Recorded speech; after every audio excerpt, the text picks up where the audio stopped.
So very good afternoon to all. In yesterday's lecture, we have seen the concept of memory location and some of the SFRs. Okay, so we will revise this one and we will go towards the remaining SFR.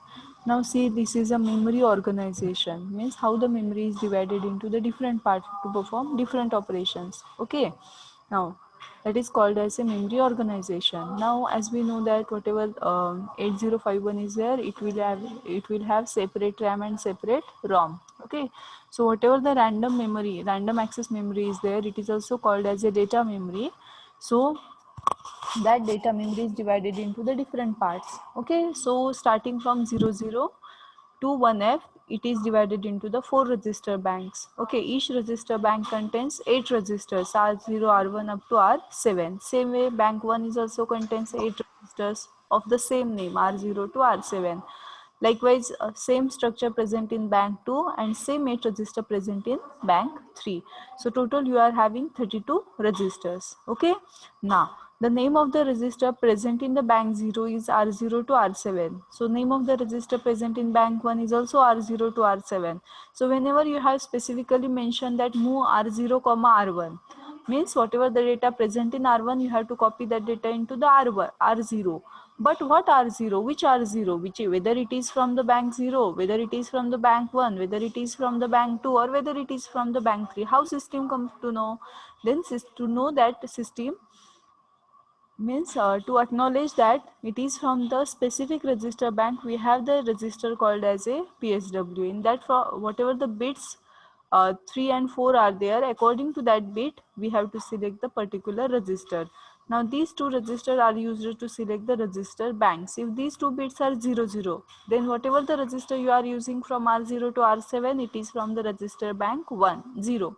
If these bits are 0 1, then whatever the register you are going to use, it is from the bank 1. If these bits are 1 0, then whatever the register R0 to R7 you are using for your program, it is from bank 2. Okay, and if both the bits are 1 and 1, then whatever the register you are using the from R0 to R7 for your operation, means if you are written the some instruction like move R3 R4, means whatever the data present in R4, you have to copy that data into the register R3. But which R3? R3 is present in all the 4 banks. Then microcontroller look towards these 2 bits. If these 2 bits are 1 1, what it come to know that R3 and R4 is from the register bank 3. Okay, if user not specifically mention anything about these bits, then microprocessor by default consider bank 0. Okay, so whatever the register we are using, it will copy the same value into the bank 0 address. Now see here, in the bank 0 address. Otherwise, if we specifically mention the register bank by adjusting the 2 bits in the PSW, it will select the register from that bank only. If we have means user not mention anything, then it will take register bank 0 as a default bank. Okay, now next 20 to 2F, this area is used for a bit addressable. Here you can store 1 bit or single bit also. Okay, in this case you cannot store the single bit. Okay, you have to mention every time, you have to mention the 8-bit data. Why? Because the size of each register is 8-bit long. Okay, so you have to maintain the 8-bit data in this part. But whatever the bit addressable area is provided to you, in that area you can store single bit or you can access the single bit. Okay, now next 30 to 7F, it is called as a notepad area or scratchpad area. It is used for a temporary storage. Okay, whatever the data you are storing here, it is only for that particular operation. After performing the operation, it will automatically vanish. Okay, so you means you cannot store the data permanently over here. Okay, so it is called as a scratchpad area. Above the 7F, there is a SFR memory. See here, this is the SFR memory. So total we are having 21 SFRs, different SFR at different location. See here, up to 7F, what is the next address? 80. Okay, 1F, what is next? 1F नंतर काय येईल? 20. तसा 7F नंतर काय येईल? 80. So see here, from 80 onwards, this structure starts. It is called as SFR memory. So SFR memory is the memory where special function register status is stored. Okay, then how it is stored? Now at 80 location you can store the P0 data. Okay, at A1 location you can store the stack pointer. A2, 80, 83 you can store DPL, DPH. It is a fixed location over your RAM.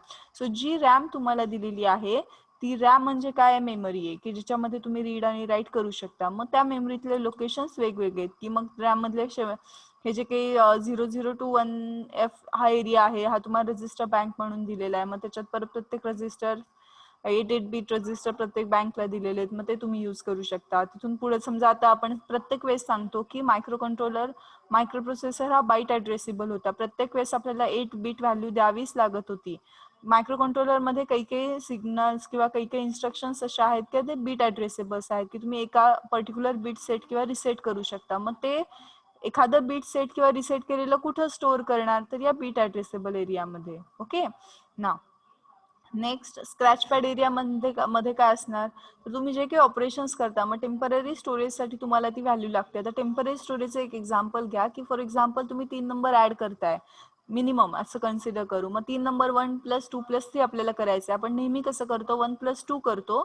जो काही result येईल आपल्याला 3ला आपण मग next bit मध्ये add करतो. आपल्या brain मध्ये ही इतकी इनडायरेक्ट होती की आपल्याला कळत नाही. आपल्याला वाटतं आपण सगळ्यांची ऍडिशन केली आहे.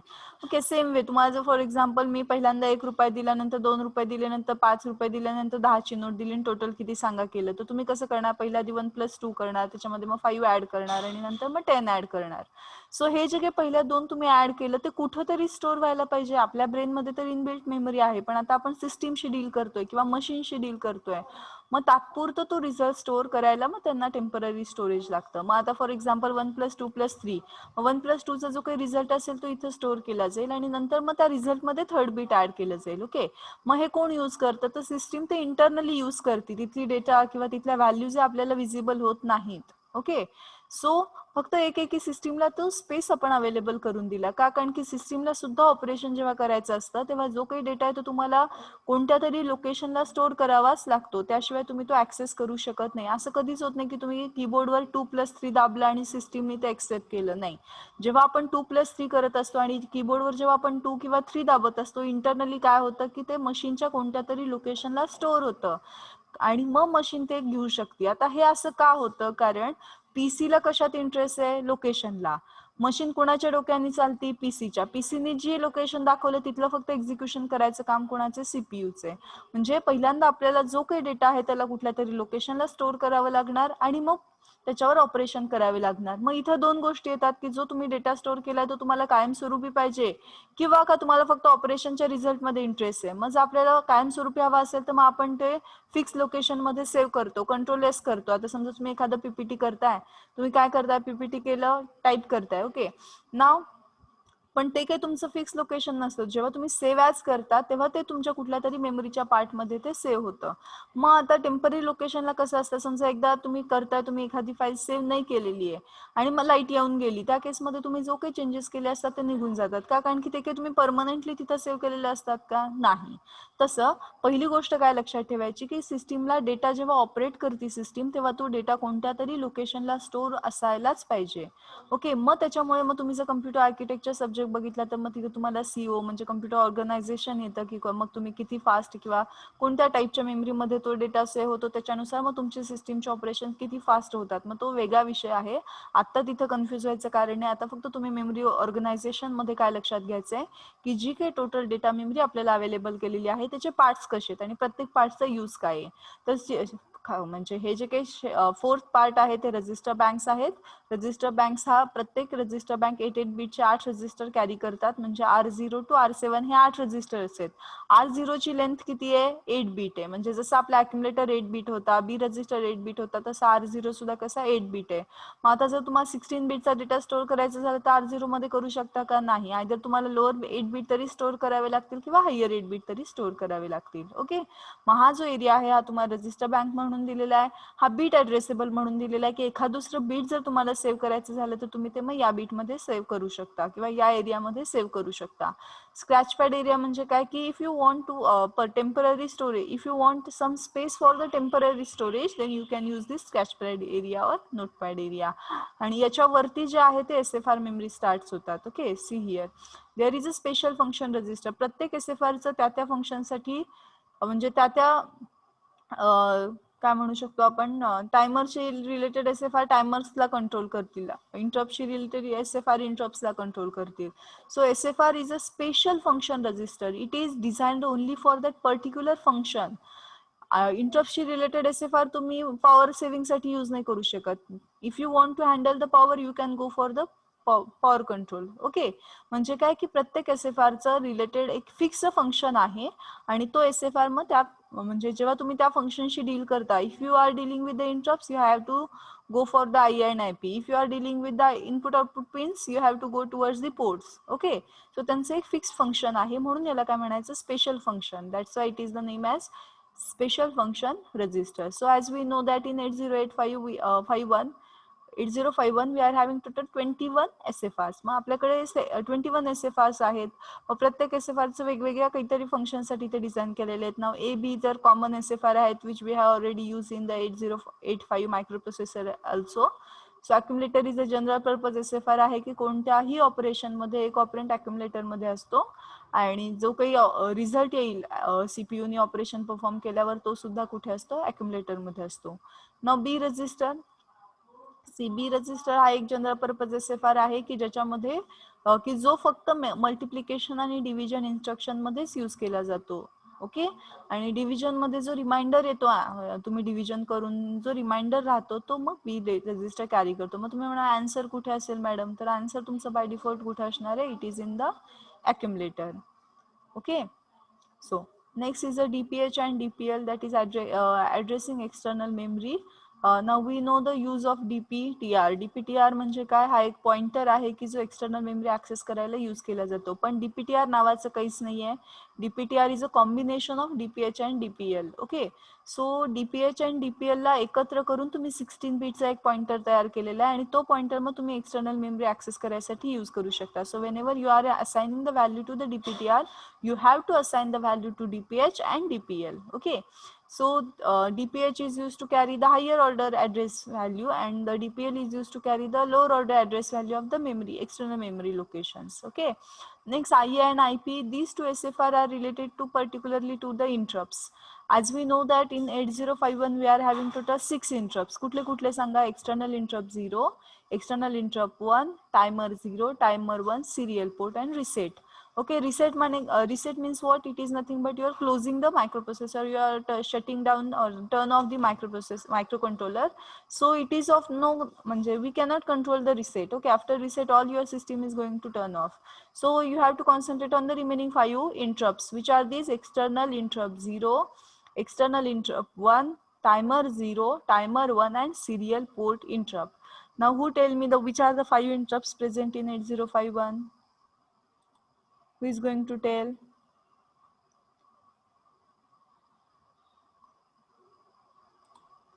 Which are the 5 interrupts supported by the 8085? Shantanu? External interrupt.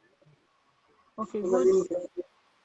External interrupt 2, timer interrupt to 0 and 1, and serial interrupt.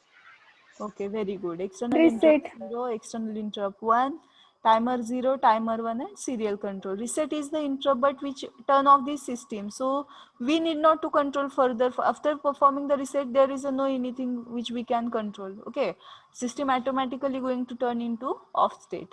Okay, so these are the what we can say, these are the 5 interrupts which is in our hand, so we can control that one. Okay, now see how these I and IP is going to control. We will see this one. See here, I stands for interrupt enable. आता आपल्याला enable करायचे म्हणजे interrupts on करायचे आहेत. As we know that we are having 5 interrupts, which are these: external interrupt 0, external interrupt 1, timer 0, timer 1 and serial port. So if we want to turn on or activate the interrupts Activate in technical word we can call it as a enable. Okay, so we have to use the register called as a IE. Okay, so see here, the IE or the interrupt enable register is used to enable or disable the individual interrupts. मग कोणते bit press केल्यावर कोणते interrupts on होणार, तर बघा आई रजिस्टरचं जेव्हा first bit असतं ते जर आपण 1 केलं तर काय होईल, आपला जो फर्स्ट इंटरप्ट आहे एक्सटर्नल इंटरप्ट 1 तो ऍक्टिव्हेट होईल किंवा इनेबल होईल. मग जो ऍक्टिव्हेट झालेला आहे आणि जर आता आपल्याला थोड्या वेळाने डिसेबल करायचं आहे तर मग आपण त्या बीटला काय करायला लागेल, 0 करावं लागेल. Okay, so if we put this bit as a 1 it will activate the external interrupt 0. If we put this bit as a 0 it will deactivate or disable the external interrupt 0.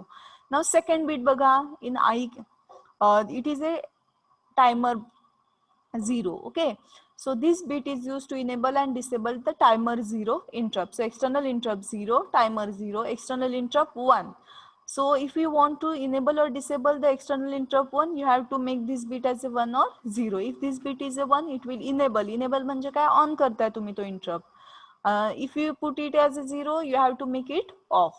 Okay, next ET1, it is external timer interrupt 1.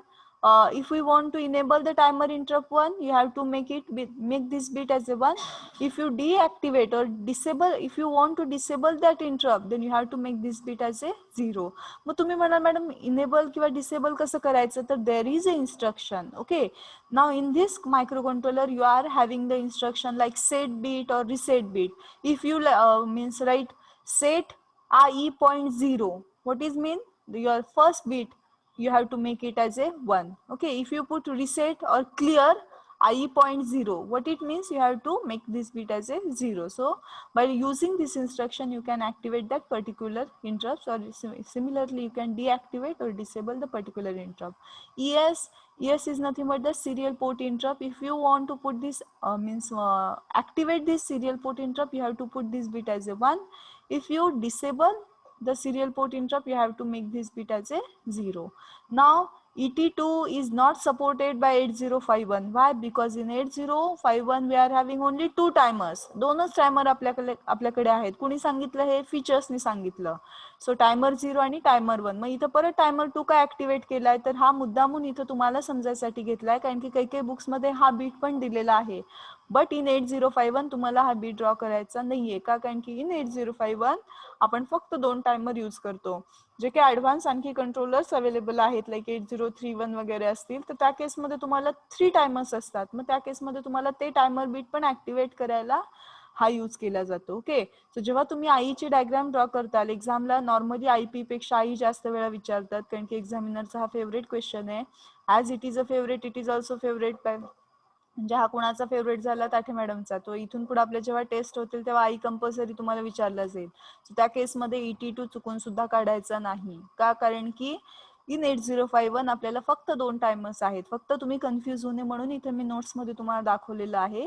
हा मग या बीटचा काय use असतो, जो third timer असतो त्याला enable किंवा डिसेबल करायला हे बीट यूज केलं जातं. Okay, now next bit this bit 7th bit कशासाठी, तर हे बीट जे आहे ते जनरल पर्पज आहे, अजून त्याला डिफाईन नाही केलेले आहे. So you can treat it as a 0. जसं आपण फ्लॅग रजिस्टर मध्ये बघितलं डोंट केअर बीट जसं होतं तसं this is a don't care bit. In our case this is also don't care bit. EA, that is enable and disable all the interrupts. Okay, though whenever you are going to activate or deactivate the particular interrupts, first you have to activate this bit and then you have to go towards the enable and disabling of the remaining bits. Okay, it is like main switch at your home. If it is off, no use whether you have turn on the fan or turn off the fan. तुमचा main स्विचच जर बंद असेल तर तुम्ही फॅनचं button on केलंय का किंवा of केलंय का डझंट मॅटर, तुमचा फॅन चालू होणार नाही का, कारण की मेन स्विचच ऑफ आहे. मग तुमचा मेन स्विच जेव्हा ऑन असेल तेव्हा मग तुम्ही जर फॅनचं बटन चालू केलं तर फॅन चालू होईल, बंद केलं तर फॅन बंद होईल. तसं जेव्हा जेव्हा तुम्हाला इंटरप्ट्सला ऍक्टिव्हेट किंवा डिऍक्टिव्हेट करायचं असेल तेव्हा तुम्हाला EA बीटला डिऍक्टिव्हेट करावं लागतं. Again how you can activate or enable this bit, by setting or making this bit as a 1. Now how you can deactivate this, by making this bit as a 0. कळालं? So this all about the interrupt enable. Now next one, next SFR which is related to the assigning the priority to the interrupts. So interrupt she related 2 SFR आहेत, I आणि IP. So next one is the interrupt priority. नाव आपल्याकडे किती interrupts आहेत जे आपण control करू शकतो? Total 6 जरी असले तरी 5 interrupts we can being as a user we can control. Which are these? External interrupt 0, external interrupt 1, timer 0, timer 1 and serial port. Okay, so we have to set means the priority bit. Now see here, same as that of the IEB, only the P is there instead of enabling. E for enabler, enable, that is interrupt. Enable X0 means external interrupt 0. Enable T0 means timer 0. Enable external interrupt 1. Enable timer 1. Enable serial port interrupt. Enable all. Okay, so instead of E you have to just use P. So PX0 means priority bit for the external interrupt, or how you can read it as external interrupt 0 priority bit. This one is a timer 0 interrupt priority bit. Here external interrupt 1 priority bit, timer 1 interrupt priority bit, serial port interrupt priority bit. So if you assign 0 means what? You are not assigning the priority. If you are making this bit as a 1 means what? You are assigning the priority to that particular interrupts. See here, value on reset. Now this one is, and there is a 8A. How you can convert into a hexadecimal? For this 48 you can write this 40 you can write 0. For this 40 you can write 0. So after reset, what is the value of IP? 00H. It is a very famous type of question is going to ask in the MCQ. What is the value of IP on reset? What is the value of IE on reset? What is the value of PSW on reset? Okay. Normally सगळ्यांची value रिसेटला 00 असते except stack pointer. Stack पॉइंटरची value किती असती? कोण सांगतंय? Omkar? 07. Very good. It is 07. न चुकता हे लक्षात ठेवायचं, कारण की ती थोडं एक्सेप्शनल आहे. आणि सेकंड आपण काल बघितलं की काय, व्हॅल्यू ऑन रिसेट किंवा जेव्हा रिसेट असेल तेव्हा सगळीकडे इथं 1 असतात पोर्ट्सला. What it means? All the ports like acts as a input. Now see, so this is all about the IP. Now ports bhaga ata, as we know the pin diagram, what we can say in the pin diagram, we are having 32 IO pins. What is the use of IO pins? To give input and to take the output from the microprocessor. Number of pins जितक्या जास्त तेवढं fast operation होणार आहे तुमचं. Out of 40 pins, 32 pins are reserved for the IO purposes. Okay, some of the pins are used for dual purposes. That is the pins present in the port 1, pins present in the port 2, pins present in the port 3. These are used for the dual purposes. Dual म्हणजे दोन.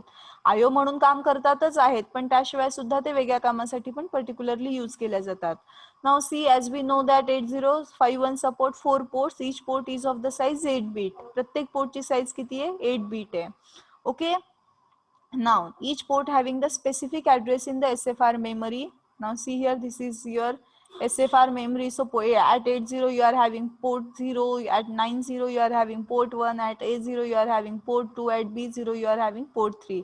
So what we can say, in the SFR memory each port is having specific address. Okay, so see,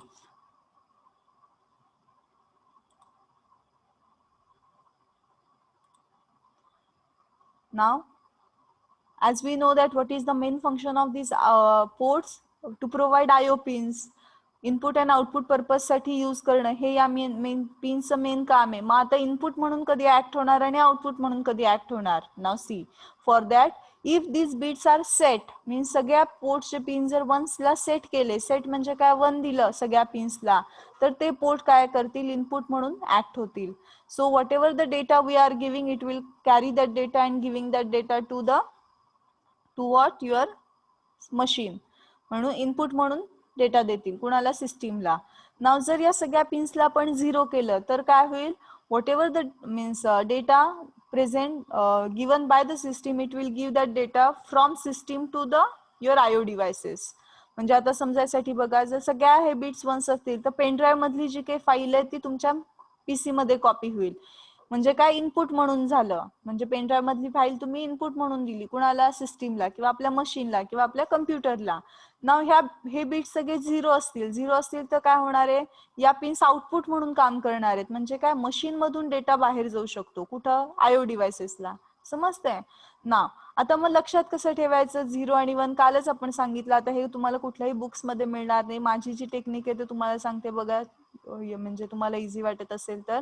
1 दिलं तर input म्हणून काम करतायत, 0 दिलं तर output म्हणून काम करतायत. आता इनपुट आणि आउटपुट दोन्ही शब्द समोरांना स्पेलिंग इनपुटचा फर्स्ट लाईन काय आहे, आय म्हणजे कुणासारखं दिसतं, 1 सारखं. मग आपण कसं लक्षात ठेवायचं, जर आपण या सगळ्या पिनला 1 दिलं तर ते पोर्ट काय करतं, इनपुट म्हणून काम करतं. ओके, आता आउटपुट शब्द बघा इथे, OUPT, OUT. Okay, so first काय ओ आहे, इट लुक्स लाईक 0 सारखं दिसतं.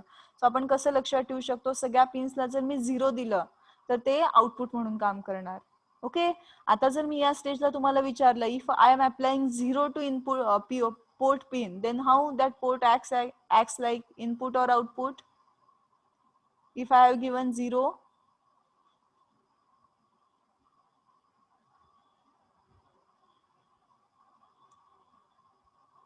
Very good, as a output. जर मी फॉर एक्झाम्पल 1 दिलं सगळ्या पिन्सला, तर पोर्ट 0च्या ऑल पिन्सला मी सेट केलं, म्हणजे 1 दिलं, तर पोर्ट 0 काय म्हणून ऍक्ट करेल, इनपुट का आउटपुट म्हणून?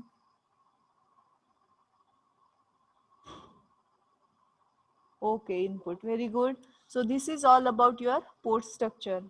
Okay, and last point we have covered, that is the PCON. As your yesterday's lecture quite fast according to some of you, so we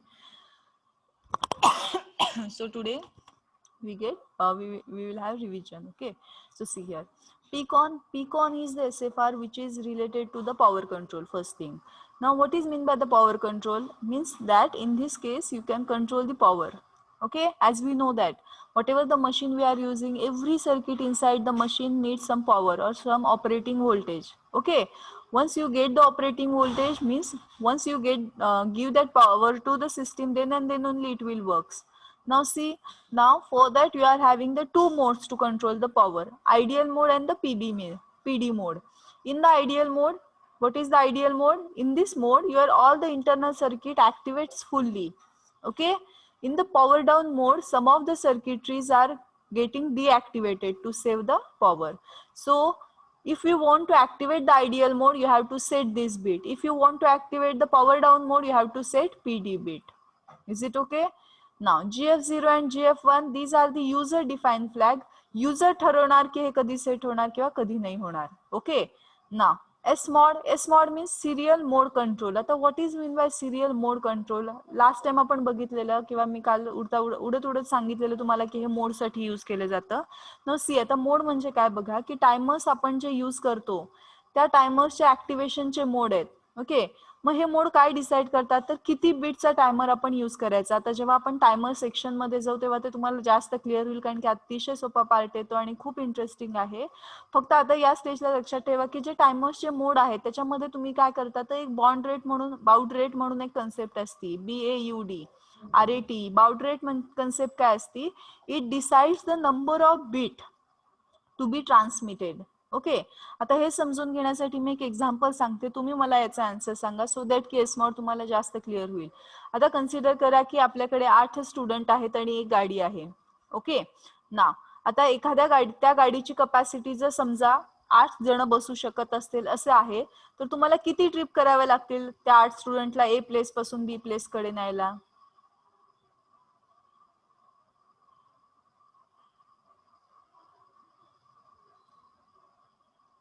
okay, I will repeat once again. परत एकदा बघा, आपल्याकडे एक 4 wheeler आहे, म्हणजे एक गाडी आहे.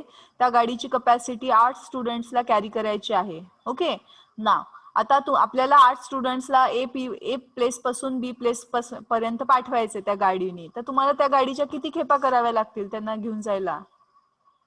1. Very good.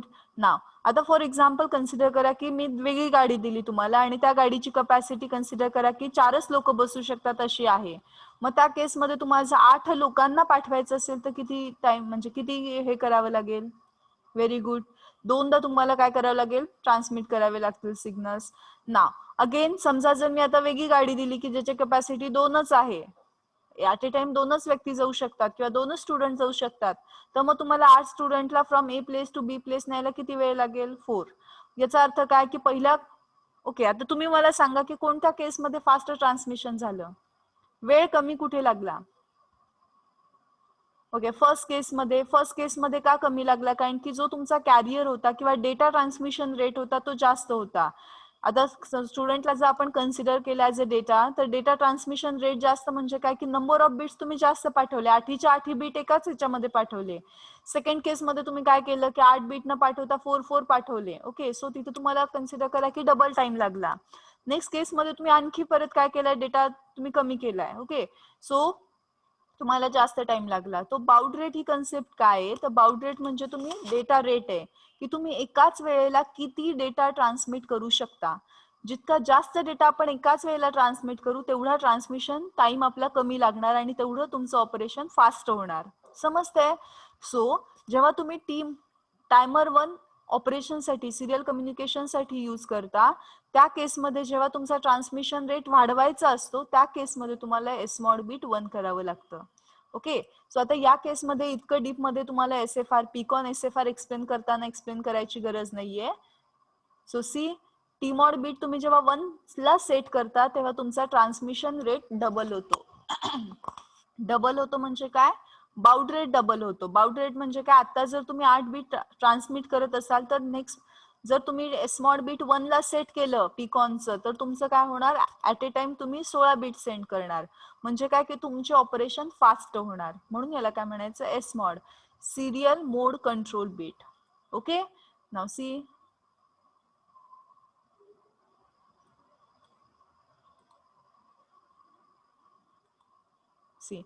So SMOD bit म्हणजे काय, serial mode control bit. This bit is use to increase the baud rate. फक्त एवढं हे 4 लाईन एक्सप्लेन करायच्यात, फक्त याचं समजून घ्या की काय यूज आहे. एसमॉडचा यूज काय आहे, ते increase the baud rate. Bowed rate increase करताय म्हणजे काय, तर तुम्ही डेटा ट्रान्समिटेड पर सेकंड इन्क्रीज करताय. समजते? सो डेटा जर जास्त पाठवत असाल एका सेकंदाला तर तुम्हाला वेळ कमी लागेल. 8च्या 8 स्टुडंट जर एका सेकंद म्हणजे एका स्ट्रिप मध्ये गेले तर परत तुम्हाला एक्स्ट्रा वेळ घ्यायची गरज आहे का, नाही. तसंच जो काही तुमचा डेटा आहे तो जर तुम्ही स्पीड डेटा वाढवला ट्रान्समिट व्हायला तर तुमचं काय इथं बाय डिफॉल्ट तुमचा स्पीड वाढणार आहे. समजते? सो एसमॉडचं तुम्ही काय सांगू शकता बघा, serial mode bit. This bit is used to increase the baud rate. When this bit is 1, then only you can increase the baud rate. आणि बाउड रेट इन्क्रीज करताय म्हणजे काय, तर तुम्ही पर सेकंड जो काही डेटा ट्रान्समिट होतोय त्यात तिथं जास्त डेटा ट्रान्समिट करताय. कळालं का? Yes or no? Okay, serial communication जेव्हा आपण स्टडी करणार आहे तेव्हा त्याला आपल्याला हे बघा, आता इंटरप्ट्स घ्या, टायमर्स घ्या आणि सिरियल कम्युनिकेशन घ्या. हे डिटेल तुम्हाला सेपरेट पॉइंट्स आहेत 4th युनिटमध्ये. सो परत तुम्हाला त्याचे सेपरेट प्रोग्रामिंग सुद्धा आहेत. मग तिथे तुम्हाला बाउड रेट कसा असतो किंवा काय असतो, व्हॅल्यू किती असते त्याची, मग ते तिथे जास्त क्लिअर होईल. या स्टेजला फक्त एवढं समजून घ्यायचं, एसमॉड आपण कशासाठी यूज करतो. एसमॉड म्हणजे काय, सिरियल मोड. हा कधी यूज करतो आपण, जेव्हा आपल्याला बाउड रेट वाढवायचा असतो. मग कधी कसा वाढवतो आपण, या बीटला 1 ला सेट करून. समजा हे बीट 0 आहे तर तुम्ही बाउड रेट वाढवत नाही, जो आहे तो ट्रान्समिशन रेट कंटिन्यू होतो. जर तुम्हाला आणखी फास्ट ऑपरेशन करायचं असेल तर मग तुम्ही हे सेट 1 ला करता. Okay, now GF0 GF1, these are the general purpose user flag. User define when this bit is going to set or when this bit is going to reset. PD म्हणजे काय, by setting this bit you can activate the power down operation. पण तुम्हाला माहित पाहिजे की power down operation म्हणजे काय, की जे फक्त बेसिक नेसेसरी ऑपरेशन्स आहेत तेवढेच इथं ऑन राहतील. Okay, now IDL this bit means setting this bit activates the ideal mode, but you know what is mean by the ideal mode. In the ideal mode all your internal circuitry is going to on. सगळे internal जेवढे circuit आहेत ते ideal मोड मध्ये activate असतात. Okay, power down मोड मध्ये तसं नसतं. जेवढे तुम्हाला लागणारे आहेत, आता तुम्ही मोबाईलचं सिंपल एक्झाम्पल सांगते, पण बाकी सगळे आहेत. तर कधी कधी हे बघा, तुम्ही जर पीसीवर खूप वेळ काम करत असाल आणि आता समजा तुम्ही काम करताय आणि तुम्ही 5-10 मिनिटं काहीच म्हणजे कोणतंही कीबोर्डचं बटन नाही दाबलं तर आपोआप तुमचा मॉनिटर डाऊन होतो, म्हणजे लाईक ब्लॅक स्क्रीन दिसती. हे का होतं, कारण की त्या केसमध्ये मग तुमचा पॉवर डाऊन मोड ऍक्टिव्हेट होतो, की तुमचा जो मॉनिटरसाठी लागणारी पॉवर आहे ती तिथं सेव्ह केली जाते. ओके, म्हणजे मोबाईल कसं की नॉर्मली आपण डेली लाईफ मध्ये ओपन यूज करतो म्हणून तुम्हाला ते लगेच रिकॉग्नाइज होईल एक्झाम्पल, पण अदर सिस्टीम मध्ये सुद्धा तुम्ही हे मोड ऍक्टिव्हेट करू शकता, पॉवर डाऊन मोड आणि आयडियल मोड. कळालं का? जेव्हा तुम्ही एखादी सिस्टीम डिझाईन करणार आहेत किंवा एखादा ऍप्लिकेशन रन करणार आहेत तेव्हा मग तुम्ही काय micro controller base application run करता तेव्हा तुम्ही या 2 मोडचा यूज करू शकता. की जेव्हा फॉर एक्झाम्पल आता घरामध्ये कोणीच नाहीये, मग आता तुम्ही तिथं समजा एखादी सिस्टीम यूज केली की पर्सन्स आहेत का नाही रिकॉग्नाइज करायची, किंवा कधी कधी फॉर एक्झाम्पल असं असतं की तुमची सिस्टीम ऑटोमॅटिक असती, लाईट म्हणजे अंधार झाला की ऑटोमॅटिक लाईट चालू होणार, उजेड झाला की ऑटोमॅटिक लाईट बंद होणार. मग त्या केसमध्ये तुम्ही हे दोन मोड यूज करता, पीडी मोड आणि आयडियल मोड. आता फॉर एक्झाम्पल तुम्ही एखादा लॅम्प, इलेक्ट्रिक लॅम्प तयार केला की त्याला तुम्हाला ऑन आणि ऑफ करायची गरज नाही, मग तिथं तुम्ही या दोन बीटचा यूज करू शकता. म्हणजे काय, आता समजा दिवसा लाईट असेल तर तुमचा लॅम्प ऑन व्हायची काही गरज नाहीये, मग त्यांनी कोणत्या मोडमध्ये गेलं पाहिजे, पॉवर डाऊन मोडमध्ये गेलं पाहिजे. मग संध्याकाळ झाली की काय, तुमचा लॅम्प ऑन व्हायला पाहिजे, म्हणजे काय, मग त्यांनी आयडियल मोडमध्ये गेलं पाहिजे की इंटरनल सर्किट त्यांनी ऑन केलं पाहिजे. समजतंय? सो ही काही कन्सेप्ट फक्त मोबाईलशी किंवा पीसीशी रिलेटेड नाहीये, तुम्ही तुमच्या ऍप्लिकेशन मध्ये तुमच्या रिक्वायरमेंट नुसार ही यूज करू शकता. ओके, फक्त ही कन्सेप्ट काय तर मग आपण ते समजून घ्यायचं. पीडी म्हणजे काय की सगळे इंटरनल सर्किट ऍक्टिव्हेट न होता जेवढे नेसेसरी आहेत तेवढेच ऍक्टिव्हेट चालू असतील. आयडियल मध्ये काय की सगळे इंटरनल सर्किट चालू असतील. आता सगळे चालू आहेत म्हटल्यावर इथं पॉवर कन्झम्पशन जास्त होणार आहे. पीडी मध्ये पॉवर डाऊन मोड मध्ये काय असतं, सगळेच काही ऍक्टिव्हेट नसतात, त्यामुळे इथे तुमची पॉवर सेव्ह होती. सी GF0 GF1 काय तर युजर डिफाईन फ्लॅग आहेत. आणि एसमॉड कशासाठी यूज केले जातं, सिरियल कम्युनिकेशन मध्ये जेव्हा आपण बीट ट्रान्समिट करतो, जर आपल्याला आणखी डेटा रेट वाढवायचा असेल तर त्या केसमध्ये आपण काय करतो, या बीटला 1 सेट करतो. ओके, नाव जेव्हा आपण याचे एक्झॅक्टली एक्झाम्पल्स बघू तेव्हा तुम्हाला ते जास्त लवकर क्लिअर होईल.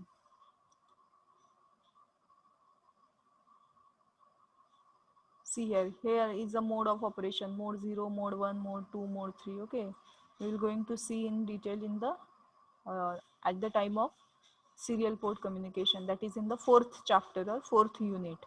Okay, now see after this next SFR is a TCON. Now there is a next SFR which is related to timer. Okay, आता जे आपण SFR बघणार आहेत ते टायमरशी रिलेटेड SFRs आहेत. Timer is a very very very important part in the microcontroller because which decides the automation. Exactly automation कुणामुळे होतं तर टायमरमुळे होतं. म्हणजे टायमरचे पर्टिक्युलर बिट्स सेट रिसेट झाले की तुम्ही ऑटोमॅटिकली सिस्टीम कंट्रोल केली असं होतं. ओके, ना आता बिट्स काय आहेत बघा. See TCON, that is the timer control. Okay, long form of TCON is a timer control. TCON register is used to start and stop the timer. Okay, in 8051 microcontroller. It also contains bits to indicate if the timer has overflow. Now in the flag PSW आपण एक overflow bit बघितलेला, त्यावेळेस तुम्हाला मी एकदा सांगितलं होतं काय की टायमर जेव्हा ओव्हरफ्लो होतो तेव्हा ते बीट सेट होतं. ओके, सो ओव्हरफ्लो म्हणजे काय ते आधी मी एक्सप्लेन करते, मग आपण नंतर पुढे बघू. See here, it also contains the interrupt related